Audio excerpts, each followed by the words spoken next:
بسم اللہ الرحمن الرحیم. علمدار کمیٹی یوٹیوب چینل کے توسط سے میں سید محمد کمال عباس جعفری ابن سید وزیر حسین جعفری آج ہر دل عزیز شاعر جناب ابو طالب علیہ السلام جناب پرویز محب فاضلی صاحب کا انٹرویو لینے جا رہا ہوں اور ان سے عزاداری، شاعری اور مولا کے حوالے سے گفتگو کریں گے. یا علی مدد فاضلی صاحب، کیسے ہیں آپ؟ نامت یہ عالی مدد. ہمارے لیے خوشی کی بات ہے اور باعث فخر ہے کہ یہ فاضلی صاحب ہمارے یہاں آئے ہیں اور ہمیں ٹائم دیا ہے. پہلے تو فاضلی صاحب آپ مجھے یہ بتائیے کہ آپ کا جو یہ سفر ہے مدح اہل بیت میں، اس کو کتنے سال ہو گئے؟ بسم اللہ الرحمن الرحیم. یا علی مدد آپ تمام حضرات کو اور سننے والوں کو سب سے پہلے میں آپ کا شکر گزار ہوں کہ علمدار کمیٹی اور کمیل آپ کا بھی کہ آپ نے مجھے اہم گفتگو کے لیے یہاں مدعو کیا. اب رہ گئی بات یہ کہ شاعری کا سفر تو بہت طویل ہے. میرے خاندان میں حضرت امید فاضلی مرحوم غزل کے اور مرثیہ گوش شعرا میں شمار ہوتا رہا ہے ان کا، اور ان کے 16 مرثیے پر مشتمل ایک کتاب تب و تاب جاویدانہ کے عنوان سے ہے. اس کے علاوہ غزلیات کی کتاب تو بڑی مشہور ہوئی، دریا آخر دریا ہے. اس کے علاوہ میرے ایک چچا ہندوستان میں ندا فاضلی ابھی 4 سال پہلے ممبئی میں ان کا انتقال ہوا، اور اس کے علاوہ لاہور میں فلم انڈسٹری میں ہوا کرتے تھے تسلیم فاضلی. لیکن میری شاعری کا جو مسئلہ ہے وہ صرف مذہبیات، ریلیجیس پوئٹری ہے، کیونکہ میں بنیادی طور پر ڈبیٹر مقرر رہا ہوں. نیشنل کالج کراچی سے میں نے گریجویشن کیا، اور اس میں حسین افغانی اس دور میں میرے ہی کالج سے حسین افغانی اور میں بین الاقوامی بین المدارس اور انٹر کالجیٹ مباحثوں میں ہم جایا کرتے تھے. اس زمانے کے مقررین میں محمود غزنوی، انور علی رومی، سراج ہیں ہمارے یہاں کے خطیب ہیں سراج صاحب، تو وہ ڈبیٹر تھے. میں باوجود اس کے کہ میں مقرر تھا، میرا شعری رجحان نہیں تھا. یہ تو جب سے میرے اندر ایک انقلابی کیفیت پیدا ہوئی ہے، اس کے بعد سے میں نے یہ طے کر لیا کہ میں اب مجھے مقررانہ صلاحیتیں ہیں ان کو میں یہاں پر شعر شاعری میں مختص کروں گا، اور صرف مذہبی شاعری کروں گا. یہ طے کر دیا میں نے، اور اس میں نے اپنا آئیڈیل جو پرسنالٹی ہے، آئیڈیل شخصیت ہے، وہ شروع سے میری حضرت ابو طالب علیہ السلام، اس پر میں نے 5 مرثیے اب تک کہے ہیں، جو شاید قبلہ نسیم امروی صاحب علی اللہ مقامہ نے جو ہے وہ ایک مرثیہ کہا، شریک دعوت اسلام ہے ابو طالب. میں 80 بندوں پر مشتمل 5 مرثیہ حضرت ابو طالب کہہ چکا ہوں. وہ سفر میں نے جاری رکھا. میں اس کو الہام کا سفر کہتا ہوں، ادراک کا سفر. میں نے بائی پریکٹس نہیں لکھا. وہ مجھے موروثی طور پر جو مجھے خاندان سے ملا، اپنے والد سے، دوسرے اساتذہ سے، وہ اپنی جگہ پر ہے اور اس کی اپنی جگہ پر اہمیت ہے. لیکن میں نے زیادہ تر جو ہے وہ آل محمد سے تمسک کے بعد جو ان کی طرف سے الہام ہوتا ہے، ادراک ہوتا ہے، اس پر بلیو رکھا. روحانیت. تو آپ نے بھی ذکر کیا کہ انقلابی کیفیت جاگی آپ میں، وہ کس وجہ سے جاگی، کیا ہوا، کچھ بتانا چاہیں گے جس پہ پھر آپ اس طرف مطلب شاعری کرنے لگے؟ اصل میں جب میں نے میٹرک کیا ہے تو اس کے بعد میرا لیاقت آباد میں امام بارگاہ پنجتنی کے ایریا کے اندر ہوا کرتی تھی، تو اس میں میرا جانا آنا، اپنے میرے تمام جو مصاحب تھے وہ اسکول پہلوز جو ہے جی جی وہ بھی سارے کے سارے جو ہے نا زیادہ تر تشیع. تو میرا امام بارگاہ پنجتنی میں جو اس وقت رغائل آبادی صاحب میں نے جیسے عرض کیا کہ امام بارگاہ پنجتنی میں زیادہ آنا جانا ہوتا تھا, تو وہاں میرا ذہنی اور قلبی رجحان ہو گیا. اس کے بعد میری صحبت ایسے افراد سے رہی ہے جن کا روحانیت سے اور مذہبی جڑاؤ بہت گہرا تھا. اس میں سب سے پہلا نام جو ہے اور لینا ضروری بھی ہے جی جی کہ سید خورشید حسن آبدی صاحب, جو یہاں میں خورشید شاہ جی نے کہا جاتا ہے, ابن شہنشاہ حسین دانی صاحب, ان سے میری سٹنگ رہی. ان کے والد بڑے تاریخی اعتبار سے بھی اور مذہبی اعتبار سے بھی بہت روحانی شخصیت ہے, روحانیت. ہاں, تو بس وہ وہاں سے میرا سلسلہ جو ہے وہ مذہبیات کی طرف ہوتا چلا گیا. اور اس کے بعد میں فقراء کی محفلوں میں نے بیٹھنا شروع کر دیا. اور اس کے بعد بابا سرکار سید صدا حسین بادشاہ سے میری پہلی ملاقات اسی زمانے میں. کس سن میں ہوئی ہے یہ میری ملاقات یہ 78 78 میں میری ملاقات رہی. یہاں سوسائٹی قبرستان پر ایک شیخ اعجاز مرحوم جی جی کے گھر پر تشریف لایا کرتے تھے بابا سرکار, تو وہاں میری ملاقات ہوئی. بس اس کے بعد سے میں اس فلو میں, اس بہاؤ میں پیچھے پلٹ کے نہیں دیکھا. ہاں پلٹ کے نہیں دیکھا. اور وہ جو ان کی خاص نگاہ ہے اور تربیت ہے, اور وہ جو انہوں نے مجھے تعلیم کی, خصوصی توجہ فرمائی مجھ پر, اس میں نے زیادہ انہی کی تعلیمات کے تحت اپنی شاعری کو آگے بڑھایا. صحیح. آپ کے زمانے کے کون سے شاعر تھے جن کا اثر آپ کی شاعری میں آیا ہے یا جن سے آپ متاثر تھے اور آج تلک ہیں, وہ ذرا بتائیے گا. اساتذہ میں جو یعنی ایک تو یہ بات کہنا میرے لیے ضروری ہو گئی ہے اس دور میں کہ اب جو ہمارے ہاں شعراء لکھ رہے ہیں وہ زانو ادب طے نہیں کرتے. استاد کا ہونا بہت ضروری ہے سیکھنے کے لیے.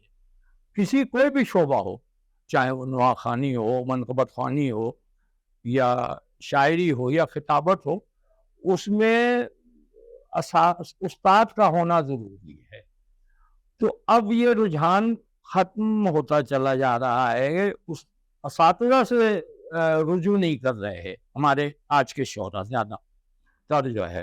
میں نے اپنے زمانے میں جس زمانے میں نے شاعری شروع کی, تو اس زمانے میں خود میں نے جیسے بتایا کہ میرے والد گرامی غزل اور مرثیے کے, ظاہر ہے کہ وہ ایک اثر جو گھر میں ایک چیز سفر کر رہی ہے وہ بھی مجھے متاثر کر رہی ہے.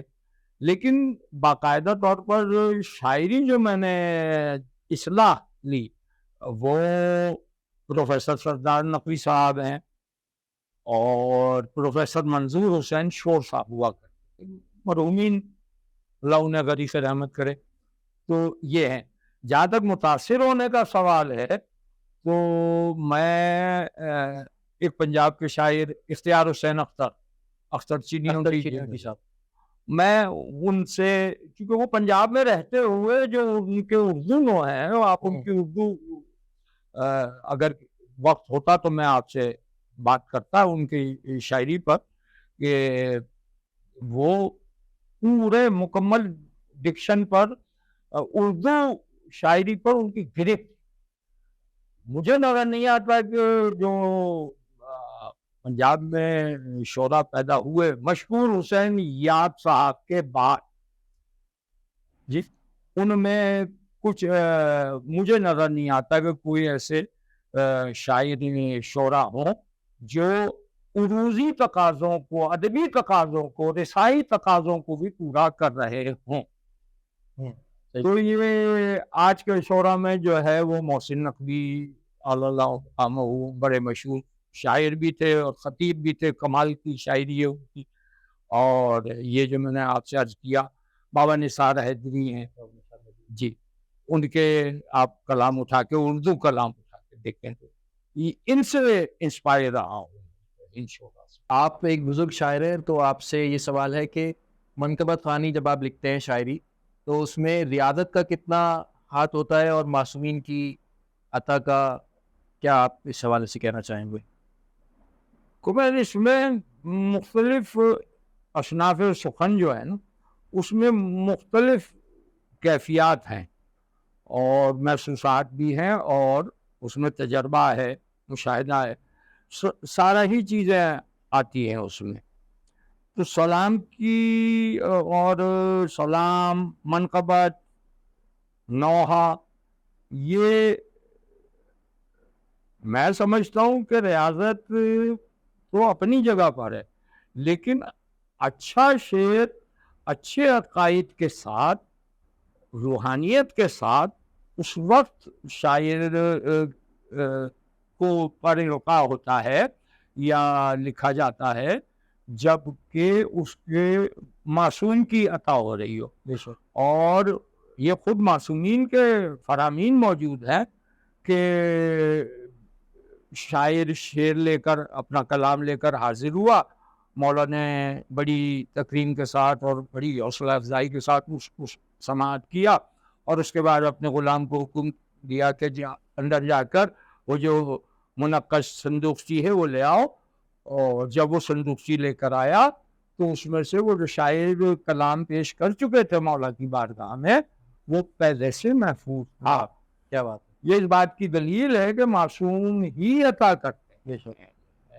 ریاضت اپنی جگہ ہے، پریکٹس اپنی جگہ پر ہے، تجربہ اپنی جگہ پر ہے، لیکن جو مذہبی شاعری ہے، جتنے بھی اصناف سخن ہیں، مرثیہ، نوحہ، سلام، منقبت، یہ سب ان کی عطا سے۔ آپ کو جیسے کہ کئی دہائیوں سے اس چیز کا ایکسپیرینس ہے، منقبت خوانی، نوحہ خوانی، شاعری، تو آپ کیا ڈفرینس دیکھتے ہیں پہلے کی وقتوں میں اور آج کے وقتوں میں، مثبت اور منفی دونوں، ذرا بتائیے گا۔ مطلب یہ وہ موضوع ہے جو بہت حساس بھی ہے اور تعصف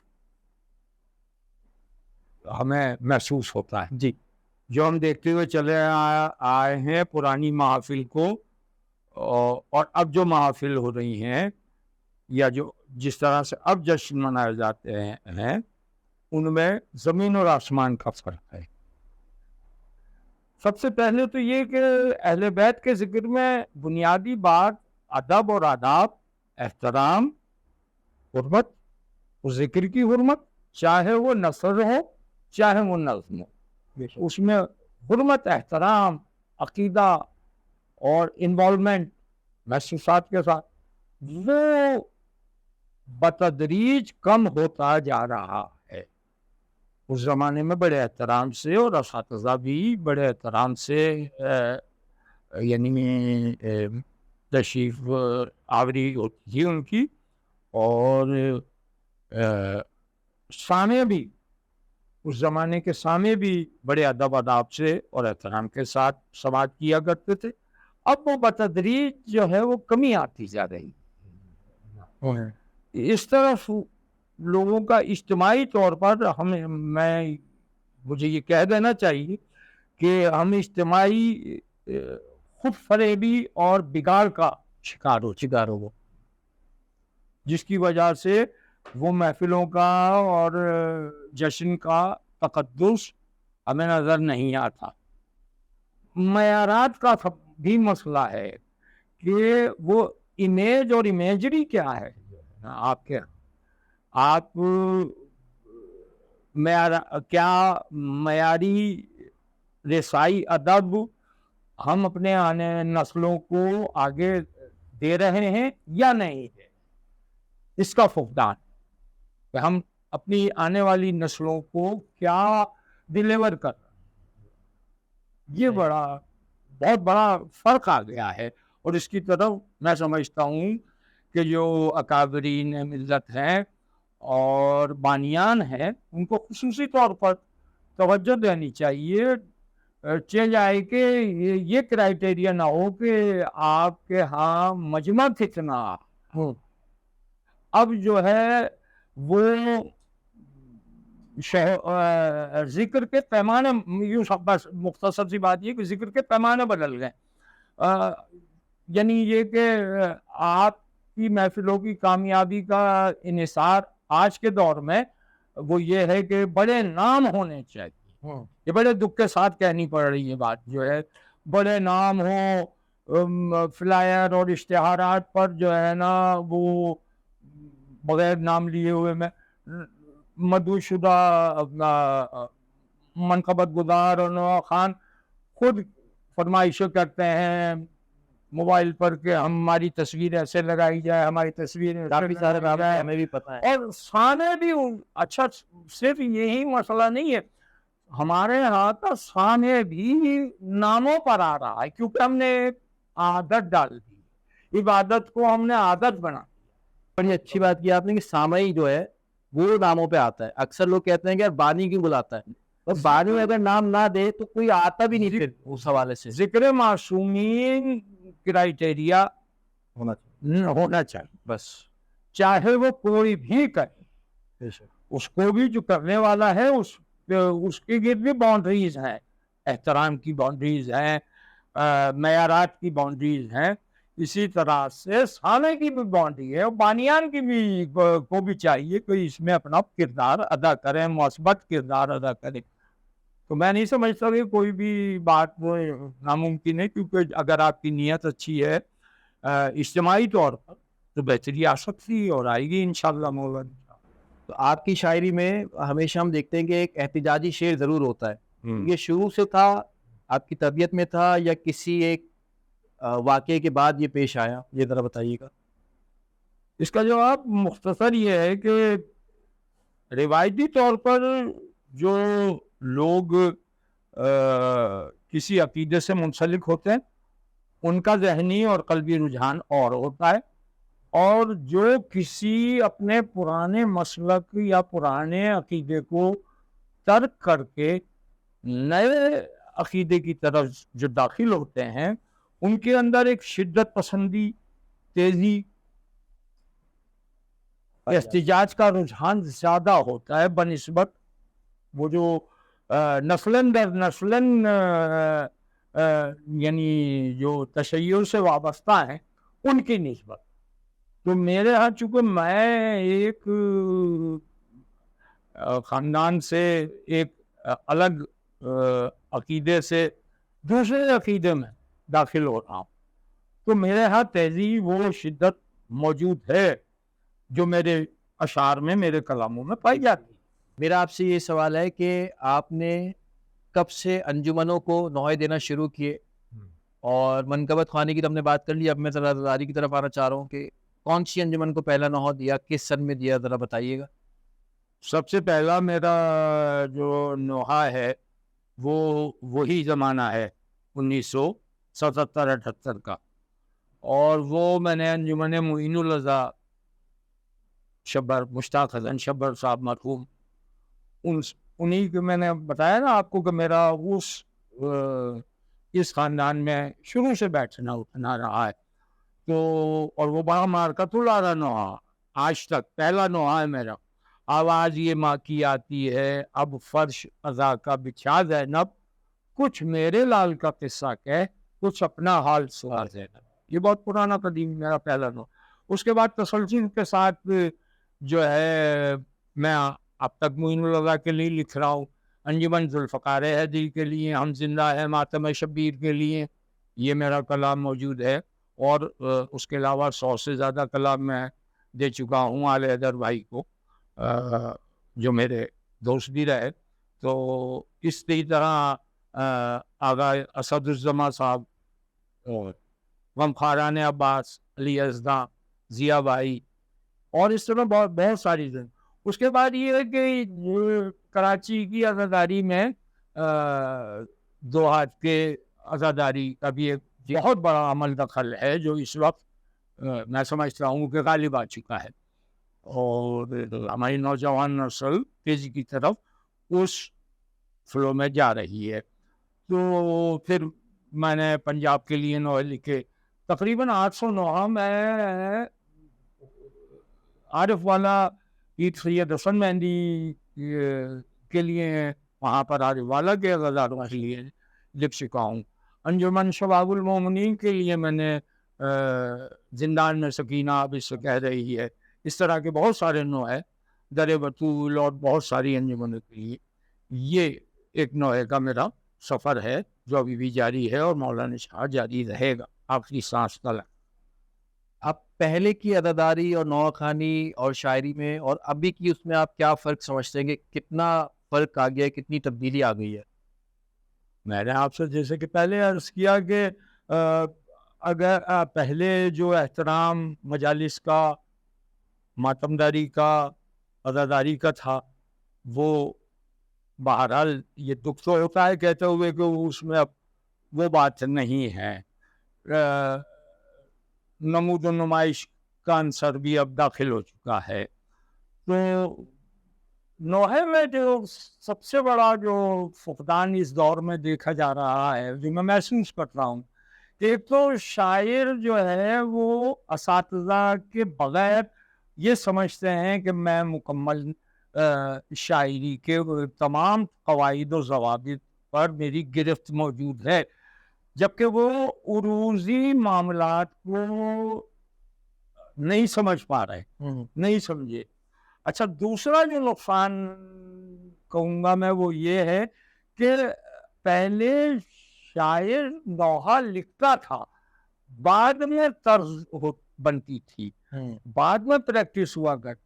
اب ہوتا یہ ہے کہ پہلے طرز بن جاتی ہے اور طرز کے مطابق شاعر کو پابند کیا جاتا ہے کہ صاحب آپ شعر کہیے. اب وہ طرز چاہے کسی شاعری کی بحر میں آئے یا نہ آئے، شاعر پابند ہے کہ وہ اس طرز پر، یعنی ردھم لکھا جا رہا ہے. آپ صحیح، ردھم لکھا جا رہا ہے، شاعر پہلے کو پابند کر دیا جاتا ہے. بہت سارے شعراء ہو سکتا ہے میری بات سے ڈینائی بھی کریں یا قبول بھی کریں کہ یہ ہے معاملہ جو ہے. صحیح. اور ہمیں اگر معیارات اور ادب اور احترام نوحے میں لے کر آنا ہے واپس، تو پھر ہمیں جو ہے اثر نو وہی پرانی رنگ اور وہی پرانی تہذیب کی کو دوبارہ سے دہرانا پڑے گا. تو یہ پروگرام جیسے کہ علمدار کمیٹی کے یوٹیوب چینل سے اپلوڈ ہوگا، اور آپ کا بھی بڑا گہرا تعلق رہا ہے علمدار کمیٹی سے بھی اور ابو سے بھی، سید ودیع حسین جعفری سے. تو آپ ذرا کچھ واقعات بتائیے ابو کے حوالے سے کہ کیسے ملے، عزاداری میں کیا کیسے ساتھ رہے. اور وزیر بھائی کی جہاں تک بات ہے، اور وزیر بھائی سے پہلے جو ہے ان کے والد شروع ہوا علمدار کمیٹی، علمدار صاحب. میں انہیں پی ایریا کے حوالے سے بھی اچھا، پرانی میری ہے، اور مجھے وہ زمانہ یاد ہے کہ ایک مرتبہ جلوس پر کچھ پابندی کا سلسلہ ہو گیا تھا آپ دیا امام بارگاہ کے آس پاس، تو انہوں نے وہ اتنے قوی اور مضبوط مومن، مرد مومن تھے کہ انہوں نے نیوی کو طلب کر لیا. اچھا جی، نیوی کو طلب کر لیا تھا.